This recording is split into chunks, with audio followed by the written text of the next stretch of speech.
नमस्कार मित्रों, सादर नमस्कार। नमस्कार। मैं यशवीर भाटी फ्रॉम ग्रेटर नोएडा आप सभी दर्शकों का खटाना बुलेटिन लाइव सेक्शन, जो शख्सियत के नाम से पूरे देश और दुनिया में बहुचर्चित है, मैं आप सभी का स्वागत करता हूं, सभी दर्शकों का स्वागत करता हूं, हार्दिक अभिनंदन करता हूं। और मेरे समक्ष एक खास प्रतिभा, मैं ये कहूंगा कि गुर्जर समाज की खास प्रतिभा है जो मेरे समक्ष है। मैं सक्षम टाइगर जी, जो ग्रेटर नोएडा से हैं, और आप जिला गौतम बुद्ध नगर में गुर्जर समाज की प्रतिष्ठित परिवार से आते हैं, और हाल ही में आप पुणे महाराष्ट्र से एमबीए करके आए हैं। तो ये जानिए कि ये उभरता हुई प्रतिभा गुर्जर समाज की है। मैं मिस्टर सक्षम टाइगर जी, आपका खटाना बुलेटिन लाइव सेशन में हार्दिक स्वागत करता हूं, अभिनंदन करता हूं। और मिस्टर सक्षम, मैं जानना चाहूंगा, आप अपना परिचय दें और फैमिली बैकग्राउंड के बारे में आप अपनी जानकारी दें। बिल्कुल बिल्कुल। सबसे पहले तो जितने भी दर्शक हैं उनको मेरा नमस्कार। मेरा नाम सक्षम चौधरी है, बहुत लोग मुझे सक्षम टाइगर के नाम से भी जानते हैं। मैं सफ़ीपुर का हूँ, सफ़ीपुर मेरे गांव का नाम है। मेरे पिता का नाम देवेंद्र टाइगर है, पेशे से वो एक एडवोकेट हैं। मेरी मम्मी का नाम सुनीता टाइगर है, वो एक हाउसवाइफ हैं। मेरे जो दादाजी थे वो काफ़ी जाने माने थे, समाज में उनकी एक प्रतिभा थी बहुत ही मुख्य। उनका नाम है स्वर्गवासी श्री विद्याराम प्रधान जी, और मेरी दादी का नाम है प्रकाशो देवी जी। पुणे से मैंने बीडेस और एमबीए की है। एमबीए मेरा आउटसोर्स से था, बीडेस मेरी मेन डिग्री थी। ऑटोमोबाइल डिज़ाइनिंग इसमें मेरा एक मुख्य सब्जेक्ट था, जिसके बारे में कभी कभी मुझे बड़ा अजीब महसूस होता है कि हमारे समाज में ऐसे बहुत सारे कोर्स हैं, ऐसी बहुत सारी चीज़ें हैं जिनके बारे में बहुत सारे लोगों को भी ज्ञान नहीं है। अगर होता तो समाज एक दूसरे स्तर पर होता इस समय पे। जी सक्षम जी, आपकी बेसिक एजुकेशन कहाँ पर हुई है? मेरी basic education DPS greater Noida से हुई, 12th पास आउट। और उसके बाद फिर पुणे जाने का फैसला लिया गया, काफ़ी सारी चीज़ों को मद्देनजर रखते हुए। 10th और 12th जो मेन माने जाते हैं एजुकेशन में, तो आप की जो परसेंटेज है या आप जो मेरिट है, आप किस मेरिट पे आपका जो है एक स्तर रहा है? मैं आपको अगर सच बोलते हुए बताऊं तो मैं एक बहुत ही ज़्यादा ब्रिलियंट स्टूडेंट तो मैं था नहीं। 10th 12th 11th में लास्ट के जो मेरे 4 इयर्स थे, मैं ऐसा तो नहीं कहूँगा कि मैं 95 99 लाने वालों में से था, लेकिन मैं उनमें से ज़रूर था जो 80 से अबव लाते थे। मैं एक अबव एवरेज स्टूडेंट रहा हूँ। मेरी जो रुचि रही है वो हकीकत जो बात यह है वो मतलब जो स्कूल की जो मेरी किताबें थी उनमें कम थी, जो बाहरी जो दुनिया थी मैंने वहां से ज़्यादा ज्ञान प्राप्त किया स्कूल के दौरान। तो 10th में जो मेरी परसेंटेज थी वो थी 82, 12th में जो मेरी परसेंटेज थी वो थी 87। स्ट्रीम मेरे पास 12th में थी कॉमर्स विद आईपी, और मेरे को डिजाइनिंग करनी थी तो आईपी उसके लिए मैंडेटरी थी। अगर आईपी नहीं है तो फिर आप ऑटोमोबाइल डिजाइनिंग नहीं कर सकते। जी जी जी। तो मतलब बेसिकली आपका जो माइंड है वो डिजाइन की तरफ पहले से ही था? नहीं, इसके पीछे भी डिजाइन किस चीज की डिजाइन?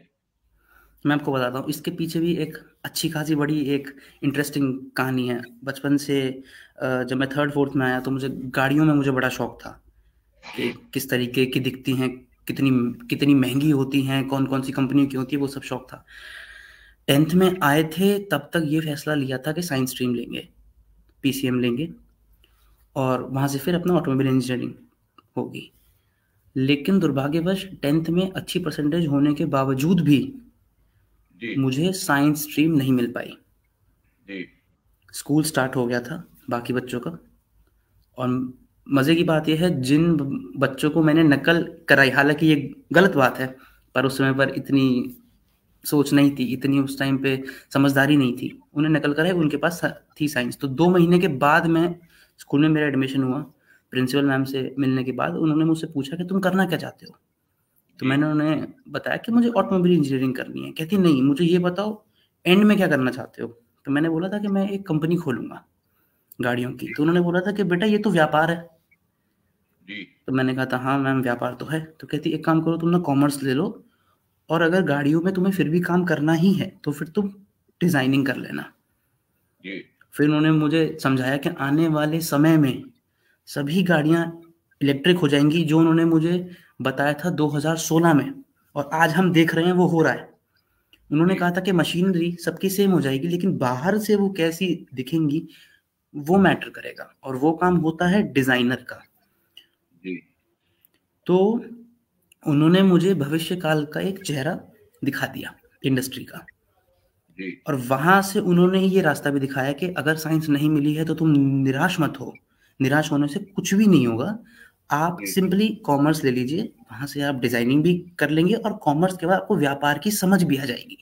और हम्म। ये यकीन मानिए बहुत फायदेमंद थी ये सलाह, बहुत ज़्यादा फायदेमंद थी, क्योंकि यहीं से मुझे एक ये पहचान भी हुई कि हाँ, अगर कुछ सीख रहे हो, कोई आप मशीनरी बना रहे हो, कोई आर्ट है, डिज़ाइन है, प्रोडक्ट है, आपको बिना बिजनेस की सेंस के वो सक्सेसफुल नहीं कर सकते।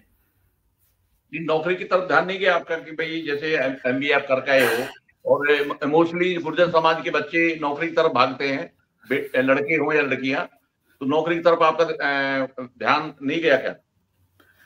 इसके पीछे का एक मुख्य कारण ये है, जब आप नौकरी करते हैं तो उससे सिर्फ आप ही का भला होता है और आप ही के परिवार का भला होता है।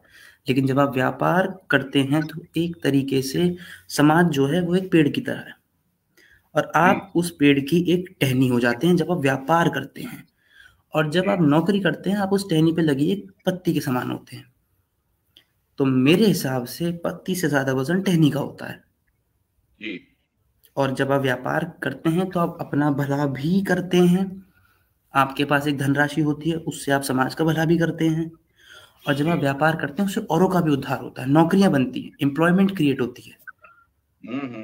आप नौकरी ये देने वाले इस बनते हैं, मतलब नौकरी नौकरी देने करने वाले वाले बनते नहीं, हैं, नौकरी देने वाले बनते हैं। देने वाले। तो औरों के लिए भी जरिया खड़ा करते हैं, रिसोर्सेज बिल्कुल। खड़ी करते हैं। अब जैसे आप यहाँ से पुणे भेज दिए गए, महाराष्ट्र चले गए, तो वहां के जो एमबीए में आपके साथ बहुत सारे स्टूडेंट्स रहे होंगे, हम्म। अदर स्टेट्स के और महाराष्ट्र के भी, तो वहां का एक्सपीरियंस आप बताइए, एमबीए का क्या रहा आपका? सबसे पहली बात, जितनी भी ऐसी सिटीज़ हैं जहाँ पर एक्सपोजर बहुत ज़्यादा है, दूसरी स्टेट के बच्चे ज़्यादा आते हैं, जैसे कि पुणे है, बैंगलोर है, मुंबई है, दिल्ली है, यहाँ का एक जो इकोसिस्टम होता है वो बहुत अलग होता है। जी वहाँ का इकोसिस्टम बहुत अलग है, क्योंकि वहाँ पे भिन्न भिन्न प्रकार के लोग हैं, उनकी अलग अलग मानसिकता है, अलग अलग रहन सहन है, अलग अलग व्यवहार है।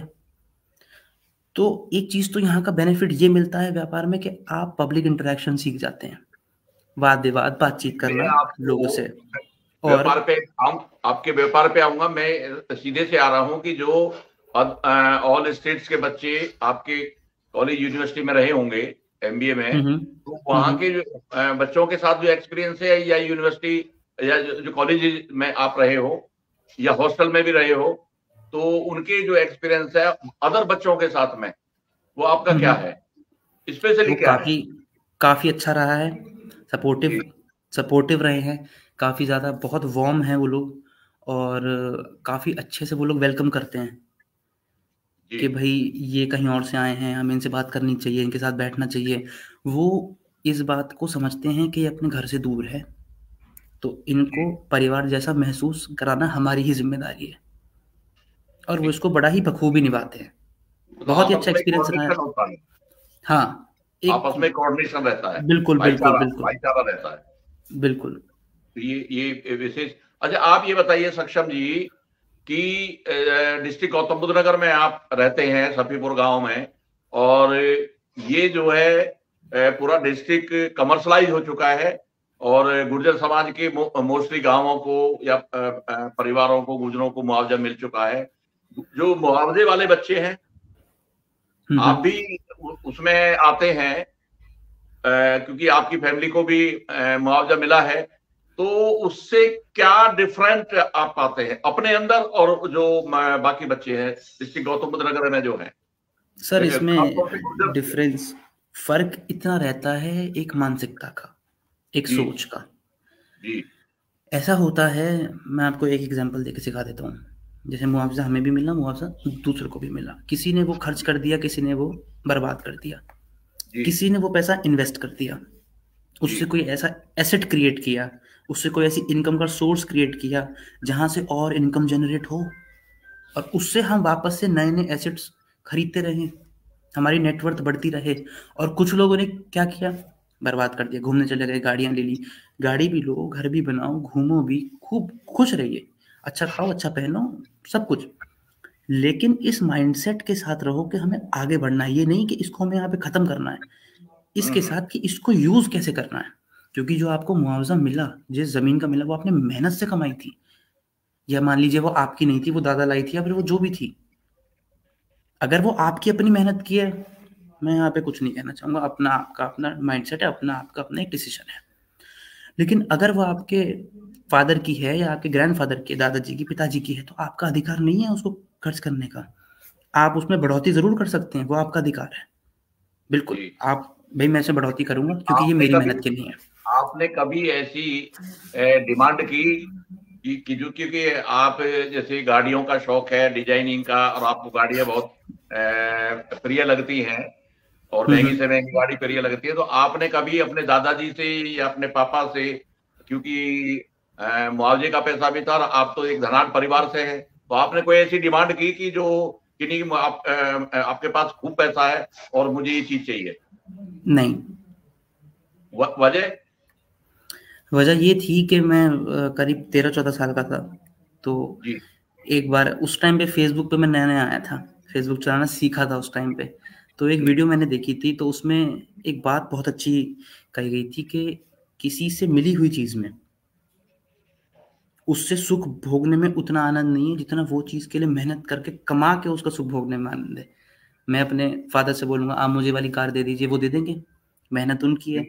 मेरा जी मजा सिर्फ वो गाड़ी चलाते टाइम का है। लेकिन जब मैं खुद कमा के वो गाड़ी लूंगा, तो जितनी, जब मैं उसके लिए एक धनराशि एकत्रित करूंगा, उसको लेने के लिए जाऊंगा, वहां से उसको लेके आऊंगा, वो पूरी एक वो जो जर्नी है वो स्पेशल होती है। मतलब खुद बनाकर खाने का में आप विश्वास रखते हाँ, हो, बने बिल्कुल। बनाए में आप विश्वास नहीं रखते। तो ये तो नहीं, आप मतलब ये समझिए कि जैसे ये एनसीआर के गुजर्स के बच्चे हैं, उनसे लीग से हटकर, ये क्या आप कहना चाहोगे कि लीग से हटकर जो है आप एक अपना रास्ता बना रहे हैं? ये यही आपका मतलब है क्या? 99% लोग एक साइड है, 1% लोग एक साइड है। मैं ये घमंड में नहीं कह रहा हूँ, पर मैं बहुत ही जिम्मेदारी के साथ कह रहा हूँ कि मैं उस 1% का ही हिस्सा हूँ। मैं उस 99% का हिस्सा नहीं हूँ, जी और मैं जी कभी जी। होना भी नहीं चाहता। अच्छा, ये एक अलग से जो प्रभाव आया है आपके अंदर, या कोई प्रेरणा का स्रोत बना है, इससे किसी फिलोसफर से आप प्रभावित हुए हैं, या किसी जो भी एक स्पेशली थॉट है, ये आपके ऊपर जो आया है, ये बेसिकली हमारे समाज के बच्चों में बेसिकली मिलता नहीं है, तो ये प्रभाव कहाँ से आया आपके अंदर? देखिए, इसके पीछे की दो चीज़ें हैं। जब 15-16 साल का मैं हो गया, जब मेरी आयु इतनी हो गई थी, तो डिजिटल जो वर्ल्ड है, सोशल मीडिया, इसके जी थ्रू भी बहुत सारी चीज़ें सीखी। मैं ये नहीं कहूँगा कि मैंने नहीं सीखा, अगर मैं कहता हूँ तो वो सरासर झूठ है। जी मैंने बहुत लोगों के लिए ये मज़े लेने का ज़रिया है, एंटरटेनमेंट का, मेरे लिए ज्ञान का ज़रिया है। जी। दूसरी बात जो है, मैंने अपने दादाजी से बहुत कुछ सीखा। अ, एक विद्याराम एक प्रधान जी। हाँ जी, बिल्कुल। जी बताएं आप। जब मैं छोटा था तो सब उनको चौधरी साहब कहते थे, बड़ा आदर जी सम्मान होता था उनका। जी तो स्कूल में मेरा दाखिला होने वाला था, विद्यालय में, तो पापा ने मुझसे पूछा कि भाई नाम के पीछे सरनेम क्या लगाओगे, तोंगड़ लगाओगे या फिर टाइगर लगाओगे? हम्म मैंने कहा कि मैं तो चौधरी लगाऊंगा। तो कहने लगे क्यों? तो मैंने कहा हम्म। कि चौधरी नाम से इज्जत बहुत मिलती है। तो उन्होंने अच्छा। पूछा कहाँ कहाँ देखा तुमने ये? तो मैंने कहा, हम उनको पिताजी बुलाते थे हमारे दादाजी को। मैंने कहा पिताजी को देखो चौधरी साहब बोलते हैं, सब बड़े इज्जत करते हैं। तो यहाँ से ये सरनेम का आ गया। फिर जब मैं धीरे धीरे, मेरी उम्र बढ़ी और स्कूल में इज्जत नहीं मिलती थी, हम्म। तो मेरी उम्र बढ़ी, तब मुझे ये थोड़ा एहसास हुआ कि नाम से नहीं, काम से इज्जत मिलती है। और दूसरा ये है कि मेरे जो दादाजी थे उन्होंने अपने पिताजी को देखा नहीं था। बहुत ही एक स्कैरसिटी वाली सिचुएशन थी, एक ऐसी कंडीशन थी कि ज़मीन भी नहीं थी। जी। जिन्होंने अपने पिता को नहीं देखा, कोई भाई नहीं है, बच्चे हैं, बचपन से लेके पूरे समय मेहनत की, बहुत कुछ एकत्रित किया, धनराशि हुई, संपत्ति हुई, नाम, शौर्य, ऐश्वर्य, ये सब एक व्यक्ति ने मेहनत से एकत्रित किया, कुछ ना होते हुए। तो उनका खून होते हुए ये मेरी जिम्मेदारी बनती है कि मैं अपने जीवन को इकट्ठा करके, साझा करके ये उन्हें एक श्रद्धांजलि दूं, क्योंकि क्या वो बात। मेरे कुछ भी करने से पहले हम सबको विदाई दे गए। मुझे ये चीज चुभती है रोज जी। कि वो कुछ देख नहीं पाए, जो भी मैंने किया उन्होंने कुछ भी नहीं देखा। जी। तो ये चीज होती है कि उन्होंने कुछ देखा नहीं, तो मैं ऐसा मानता हूँ कि दादाजी के जो अक्ष हैं वो आपके अंदर जिंदा है, मौजूद हैं। और बिल्कुल ये आपको एक तरह से मलाल है कि जब मैं बड़ा हुआ और आपका नाम भी सक्षम है, यानी कि सक्षम हुआ, और उनको कुछ देखने को मिलता तो वो नहीं रहे। ये नहीं। कोरोना काल में कोरोना से उनकी डेथ हुई है, ये तो जानकारी है। अब मैं सक्षम जी, ये तो बात आपके अंदर जो पड़ा है, थोड़ा सा मैंने उकेरने का प्रयास किया है। एमबीए आपने कर लिया है और नौकरी आप देने की बात कर रहे हैं, यानी कि आपका जो सपना है या आपने जो जिस ओर चले हैं उस पर थोड़ा सा आप प्रकाश डालें, क्योंकि बिल्कुल ये लाइव पूरी देश और दुनिया में जा रहा है। गुजरों के कितने बच्चे इसको देखेंगे और अदर कम्युनिटी के भी बच्चे देखेंगे, उनको भी एक प्रेरणा मिलेगी। तो बिल्कुल ये जो आपका मतलब अभी तो पदार्पण है, अभी तो आपने पहला कदम रखा है। तो अभी हाल फिलहाल में, क्योंकि आप पुणे से लौटे हैं, और इस बीच में क्या किया आपने? कुछ कमाई धमाई की है जब बिजनेस बिजनेस कर रहे हो तो आप? मैं आपको बताता हूँ, पुणे मैं गया था वर्ष 2019 में, जी। अगस्त के महीने में। मैंने व्यापार शुरू कर दिया था दिवाली पे, जी। 2019 में ही, क्योंकि कॉलेज में जब मैं आया तो मैंने अपने सीनियर्स से बात की, तो उन्होंने बोला कि यार तनख्वाह तो ऐसे ही होती है 15-20 हज़ार रुपये। हम्म। अब मेरे पिताजी ही मुझे महीने के 35,000 रुपये देते हैं खर्चे के, और उसमें से कुछ नहीं बचता। तो मैंने सोचा कि यार 35,000 रुपये घर से मुझे मिल रहे हैं, यहाँ मैं 15-20 हज़ार से करूँगा, मेरे अपने खर्चे नहीं पूरे होंगे, तो मैं क्या करूँ? तो मेरे एक प्रोफेसर थे, मैंने उनसे ये बात कही, तो उन्होंने मुझसे बड़े ताव में बोला जी। कि इतना ही अगर अपने आप को मानते हो तो फिर बिजनेस करके देखो, तब पता चलेगा। अच्छा, बात तो बात चुभ गई उनकी। हाँ, एक मुझे जी। उनकी बात चुभी। फिर मैं घर आया जी। तो मैंने बोला, तो जैसे सभी के थोड़ा एक कंपैरिजन का माहौल रहता है कि देखो उसके बच्चे ऐसा कर रहे हैं, ये देखो हम्म। फलाने का बेटा है, उस बेटी उसने किया, तुमने क्या किया? हम्म। तो यहाँ से भी मुझे लगा कि यार बात तो सही कह रहे हैं, मैंने क्या किया? हम्म। तो मैं गया वापस, और फिर मैंने वहाँ से काम शुरू किया। काम मैंने शुरू किया था मोबाइल फ़ोन के कवर्स से। एक मेरे कॉलेज के पास एक वो ठेली लगाता था, वो 50 रुपए के कवर बेचता था। अब मुझे फिल्में देखने का है बहुत ज़्यादा शौक, कोई अच्छी फिल्म आती है मैं फर्स्ट डे फर्स्ट शो देखता हूँ आज भी। अच्छा। जी। तो मैं वहाँ जाता था, फिनिक्स मॉल है विमान नगर में पुणे में, वहाँ पे एक शॉप थी कवर्स की। अब मैं अक्सर देखता था यही प्लेन कवर जो ये मुझे ठेली पे 50 का दे रहा है, वो इसको 1,000 रुपए का बेचता है। अच्छा। और इस बार क्या हुआ था, मेरे पहले के बिल पेंडिंग थे, तो मैं जो घर से पैसे लेके गया था मैंने वो बिल पे कर दिया, मेरे पास पैसे नहीं बचे। हम्म। और पैसे नहीं बचे, मैंने हाथ पैर मारे इधर उधर, अपना सर पटका दर उधर के, कुछ तो मैं करूं, कुछ तो मैं करूं, नहीं बचे पैसे। हम्म। 500 रुपये बच रहे थे, उससे मैगी और पानी 22 दिन तक।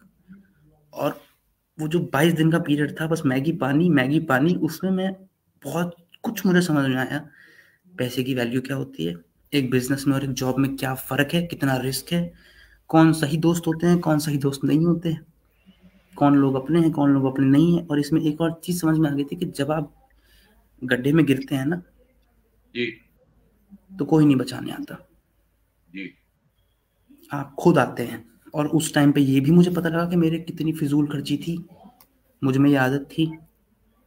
जी। तो मेरा एक मित्र था, वो मेरे पास आया, तो मैं उस समय रो रहा था। मुझे इस बात को बताने में कोई भी शर्म नहीं आती, मैं थोड़ा सा ओवर इमोशनल, थोड़ा सा थोड़ा अच्छा, ज़्यादा ही मैं बोल जाता हूँ कई मतलब बार। आपने घर घर पे फोन नहीं किया, पापा मम्मी को नहीं नहीं, बताया, नहीं, लेकिन वहीं जद्दोजहद में थे आप।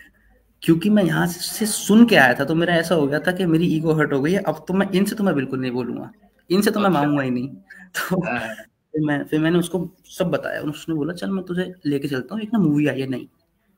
जी। तो मैंने बोला ठीक है, मूवी देखने चलते हैं, चलो। कहते हैं तुझे खाना वाना खिलाता हूँ, चल। हम जा रहे थे उसकी बाइक पे, तो मैंने वो ठेली देखी, मैंने बोला रुक, मैंने कहा मुझे 500 रुपये दे। कहता तेरे पास कहाँ गए 500 रुपये? मैंने कहा वो तो मैं खा गया 22 दिन। तो हाँ, कहते हैं हाँ। अच्छा चल मैं तेरे को दे देता हूँ। मैंने उससे पैसे लिए, मैंने उससे कवर खरीद लिए। वहाँ पे जाके कवर लिए, कपड़े हम पे थे ही अच्छे, और उस टाइम पे मेरी फिजिक भी बहुत अच्छी थी। जी। अब बोलने चालने का तरीका भी था, क्योंकि भाई डीपीएस से थे, यहाँ पे बहुत एक्टिविटीज़ की थी, काफ़ी हम्म। सारे इवेंट्स होस्ट किए, स्टूडेंट काउंसिल में भी रहे, 3-3 पोस्ट थी स्कूल में भी, तो वो सब कुछ मालूम था।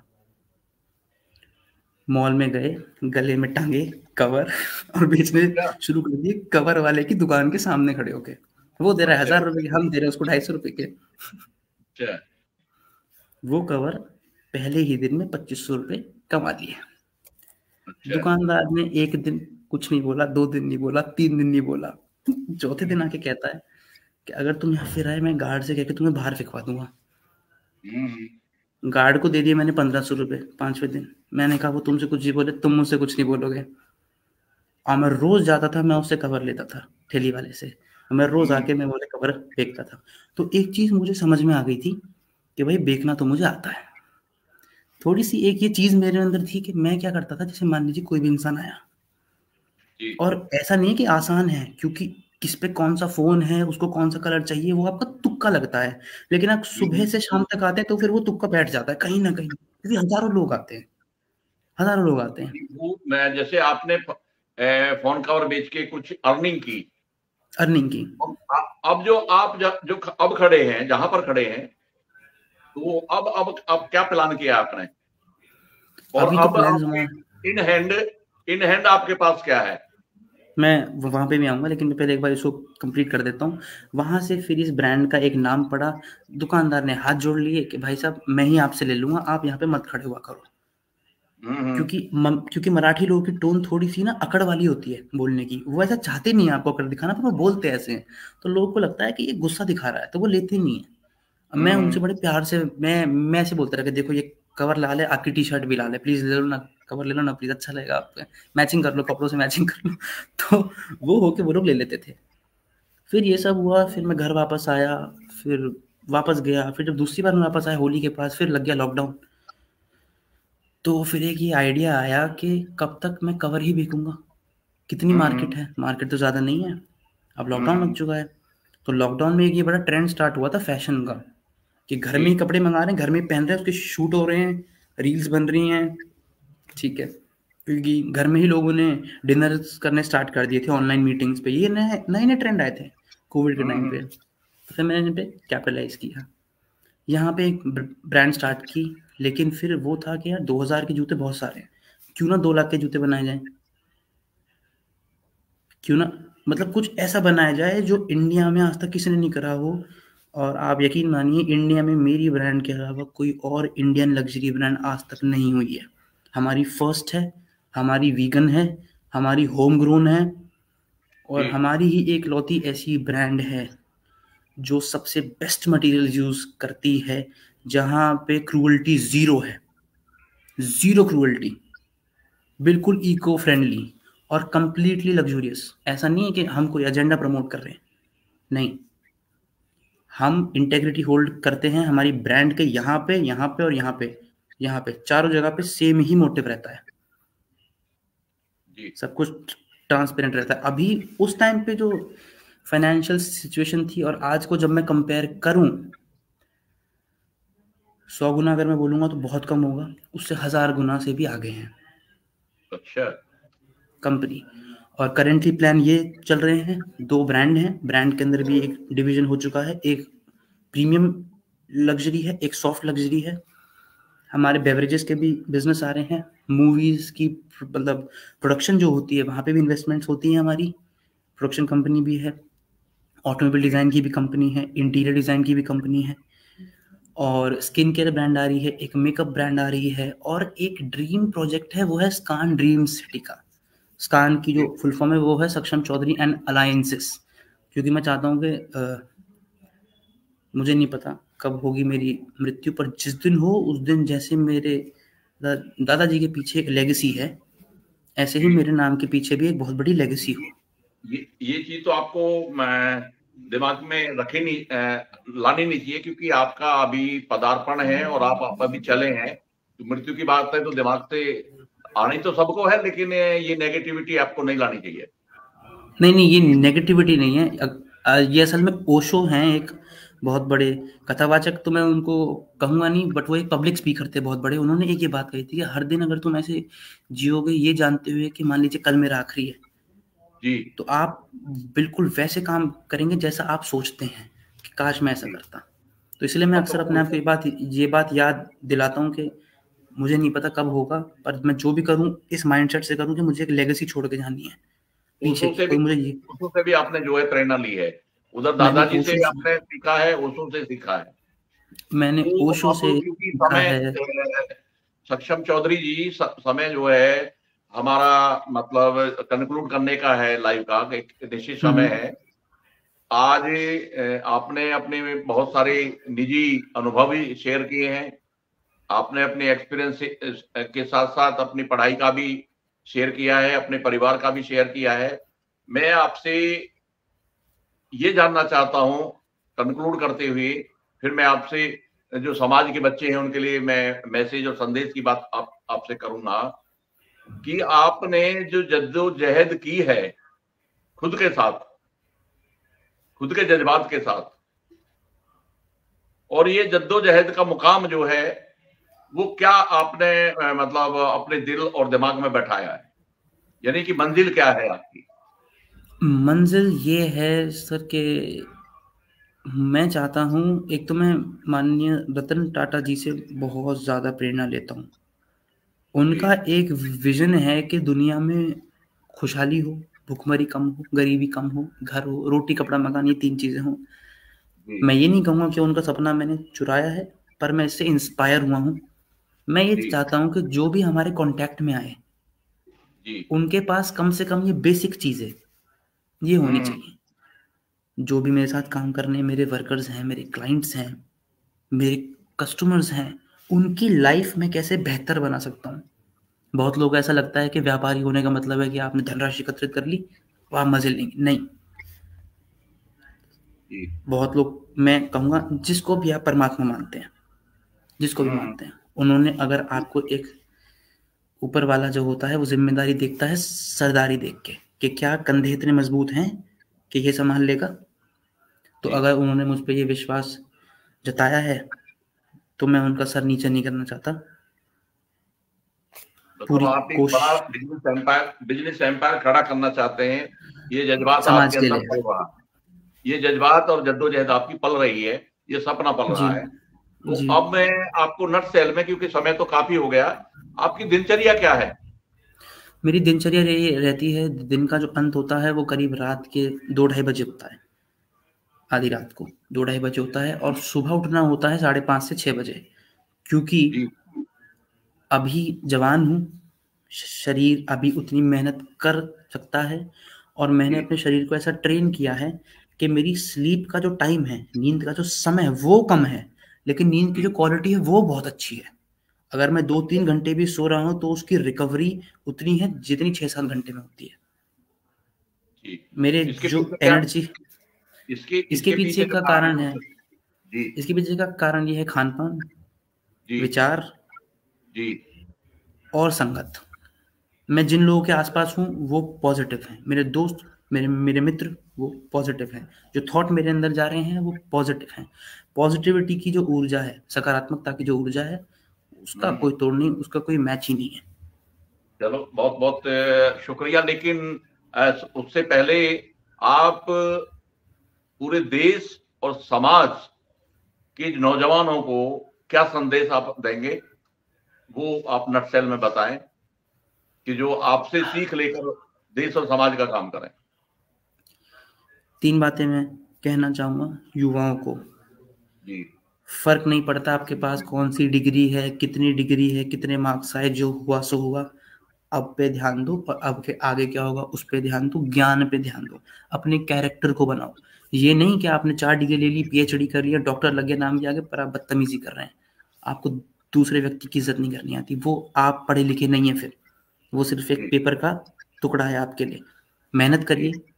किसी दूसरे ने क्या किया, आपके दादा ने क्या किया, पापा ने क्या किया, नाना मामा चाचा, उन्होंने क्या किया वो उनका है।